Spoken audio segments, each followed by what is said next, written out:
Imagine that you have apps that are what I call triad apps that combine quantum computing, AI, and big data.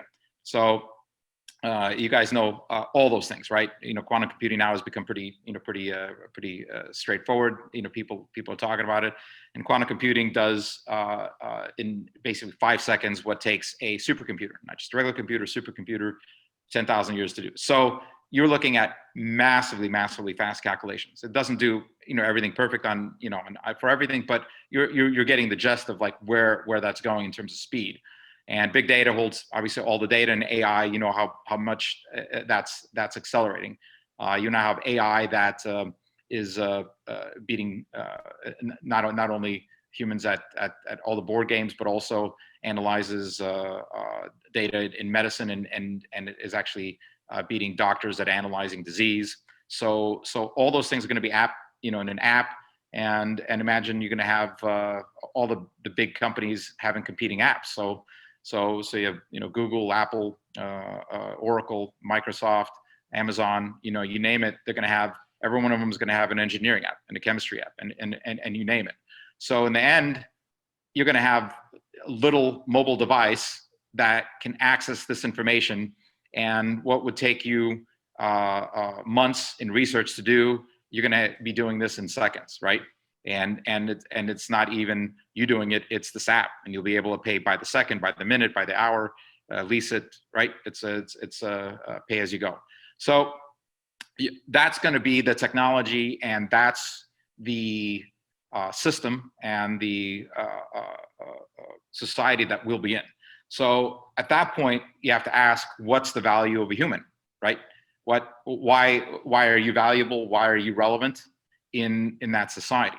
And the only answer is that you have creativity, emotion, and intuition, which is all these things that in the end AI doesn't have.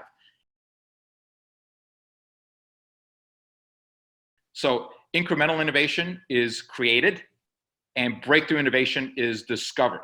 Okay. Now the scientific term for discovered, the term I use is source. Okay. So one of my ventures is oisource.com, and we have an online course that I'll talk about here in the end.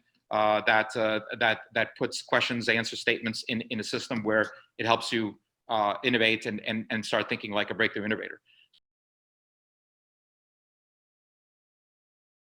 I have a course called Innovative Thinking Process, the ITP. It's a 90-minute course that leads you on a path to be able to do the same process that these breakthrough innovators did, mentally, cognitively.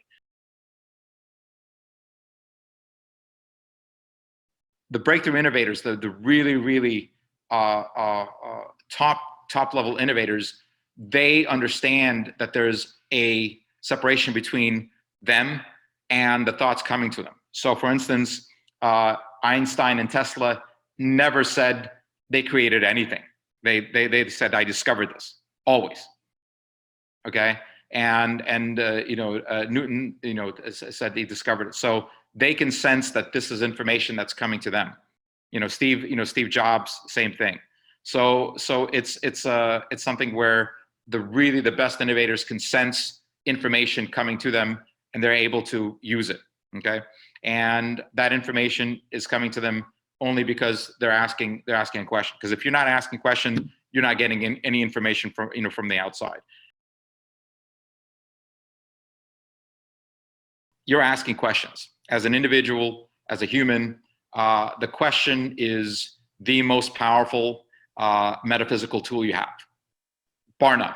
The most powerful metaphysical tool. And I know you think, oh, question is just a request for information. It's not. Request for information is just a request for information. Every single innovation, every single breakthrough has happened because somebody said, I wonder why, or how did this happen? So it's a question. And no educators and no neuroscientists understand what a question is. So I'm going to lay out for you a definition of what a question is so you can understand why it's the most powerful metaphysical tool that humans have. A question opens a place in your mind for answers to fit. I could be talking for an hour and you'll remember very little of it. It'll be kind of an impression, and go, yeah, I think Anton said some interesting things. Oh, what are we gonna have for lunch, right? So it's not going to interconnect with you. But if you ask the question about something you're interested in, and I give you the answer, you're going to remember that. It's going to interconnect within a lot of things that that are going on. That's why the entire education process right now is counterproductive. Because if you're memorizing things just to regurgitate on the test, it's really not interconnecting with what's going on. The natural way for you learning things has to be where you're asking a question and then being able to use that those answers within something new. The questions that we talked about, that's a place in your mind where answers fit. So as soon as you have a place in your mind where answers fit, now you can start the process of creativity, because without questions, you really are not going to be able to be creative.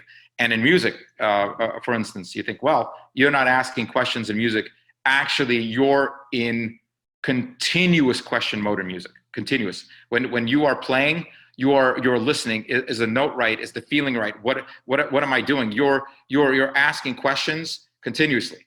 And I know, Jeremy, you might even talk to that, but it's you might not even recognize it, but you're continuously listening. How am I playing in comparison to others? What's it sound like? How is it supposed to sound like? So it's not an outright physical question that you're asking, but the entire time you're questioning, and so you're open to that information. If you weren't asking questions, then you'd be playing wrong notes. You wouldn't be playing with anybody. You wouldn't be playing things that matter to you. So you're continuously asking questions. So within art and music, you're like in this continuous stream of asking questions. So that's a very, very powerful thing. Part of the components that you have, and again, that's in the mind model video, is intuition. So intuition is something, again, that AI doesn't have. And intuition doesn't mean intuition is always right. People go, oh, listen to your intuition. It's not your personal intuition. It's just like there's intuition that's, imagine there's a database. It's just like everyone has an app on their phone. It's not your own personal app. There's a central location that has that app, and that app is customized to you on your phone. So your intuition is customized to you, but there's one intuition, and that intuition is not like people think. It's meant for your success. It can be meant for for you to fail as well. Intuition is there so that humans can interact. Period. So let's take an example of that. I like to use extreme examples because when you use kind of general examples, it's not clear enough like what's going on. So an extreme example of cooperation is a wave in a stadium. Okay, nobody is getting up there and saying, okay, this section do this and this section get up. Everyone gets it. Everyone starts to wave a little bit, then another wave, then another wave, and everyone gets it. There's an intuition that goes around. And if you had 10,000 monkeys, they'd never be able to do wave. They don't get what's going on. So we're able to, as humans, have that intuition and understand what's going on in order to be able to do that wave and cooperate. But on the other side, the intuition saying, these guys are attacking. We need to defend ourselves, and then all of a sudden, intuition leads you into war. So you can have intuition lead you into war and lead you into mass cooperation that's absolutely uncoordinated. So intuition is there for interaction. So as long as you understand that, then you can use that as a tool. And again, the ITP, the innovative thinking process, forces you to use intuition as a tool, and versus just generally using intuition, saying, oh, I want to do this, and go ahead and do that, right? Because that may not be the right way to go. That it may be something that you need to find information on. And the reason why the vast majority of businesses they go bankrupt, and even I was talking, when we met with Jeremy, the statistic is that over 75% of venture capital backed startups fail, right? And so if you think about the people starting those startups, they're usually highly educated, college educated, really entrepreneurial. They already have creative drive. People are investing are venture capitalists. They're investing their money. They're not going to invest in things that they think are bad. So they get thousands of pitches and they invest in like one. So they're investing in you. They think it's going to be good, and it still fails 75% of the time.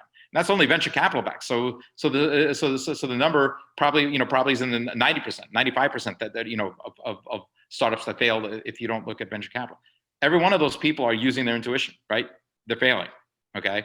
And so intuition does not give you a guarantee for success, but it makes you feel like, oh wow, I need to do this, because emotion is surrounding it.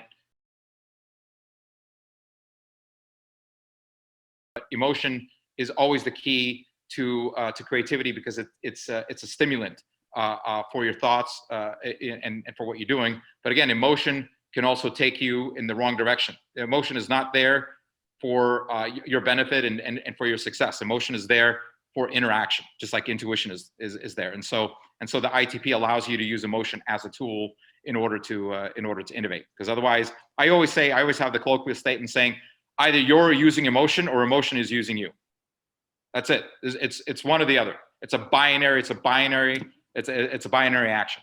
And so it could be a little bit using you or a little bit using emotion, but it's one or the other. And so the people that have learned to control their emotion, usually executives at the top levels, generals, people that are always in stressful situations that learn to control emotion, they're using their emotion as tools. And so the ITP teaches you that process, so you don't get hoodwinked into doing something by emotion that's not going to be productive for you for innovation.